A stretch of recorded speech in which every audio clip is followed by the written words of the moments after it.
When Jamie Lee took a walk in a campground last Labor Day long weekend, nobody knew that would be the last time he would be seen. The now 20-year-old has been missing since September 4th of last year, when he disappeared during a camping trip near Grande Prairie. He was really upset about his dad's health. Like, his dad is gravely ill. He has this rare disease that attacks his kidneys, and et cetera, et cetera. Jamie got really upset about that and wanted to leave and drive home. The kids took his keys because they didn't want him driving. They got into an argument over it, and Jamie walked away from the campsite. Now, the boys did try and follow him. They discussed, and Jamie, of course, didn't want anybody following him, and that was that. So they just let him figure he would walk it off and come back. That was at about, I'm not sure what time of the night it was. I guess about 4:30 was the last time anybody had actually seen him.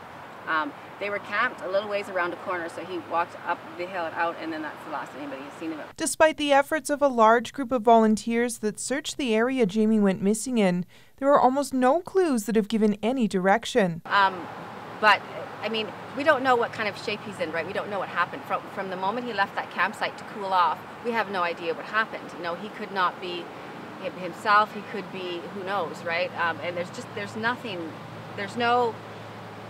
he just disappeared. You know, you can't just disappear. There's no lead, there's no solid lead. There's not one solid tip or lead at all.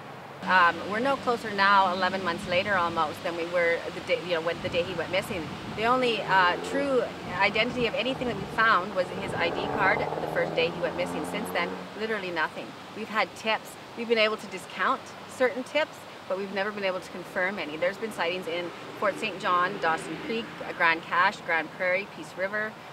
We've discounted a lot of them, but we've never been able to confirm any of them. The key in missing person cases like Jamie's is time and being able to respond in a timely manner. When possible sightings do come in, it's difficult to act on them after the fact. A lot of the tips are people don't call in, or they call in weeks later and say, oh, well, you know what, the other day I thought, or whatever, and so but there's nothing. Every once in a while we'll get some tips in and some sightings, and then it just goes dry. But there's really, we have no clue. Honest to God, we are not any closer now, 11 months later, almost a year, than we were 11 months ago. The family is hoping that by keeping the case in the spotlight, they will help anyone who may have seen something remember and come forward with anything they know.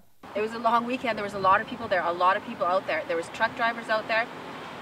Somebody had to have seen something. You know, if you think that you saw Jamie walking, or you think you saw anything, somebody that looks like him, or you heard somebody, you know, call it in. You know, even if you think that it might be inconsequential to you, it might not be to us. You know what I mean? It might make a difference. And all we need is that one. We just need one tip to pan out. You know, one lead to work. That's all we need is one. It seems very, you know, just one, but it's not that easy. If you could say anything to Jamie right now, if he is out there watching, what would you say? I would say, you know what, Jamie,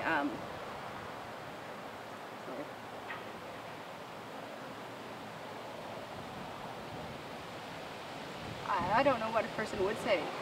He's loved so much. He's missed by so many people. We just want him to come home. You know, there's nothing. We don't know what happened, you know, to cause him to be gone, or why he's, you know, not home or anything like that. But there's nothing in this world that he could have done or that could have happened that could be undone or unforgiven. You know, we just want him to come home where he belongs. His mother needs him. His dad needs him. His family needs him. His friends need him. And we love him. We miss him a lot. So I would say to Jamie, come home, please. Stacey Robbins, CJDC TV News, Fort St. John.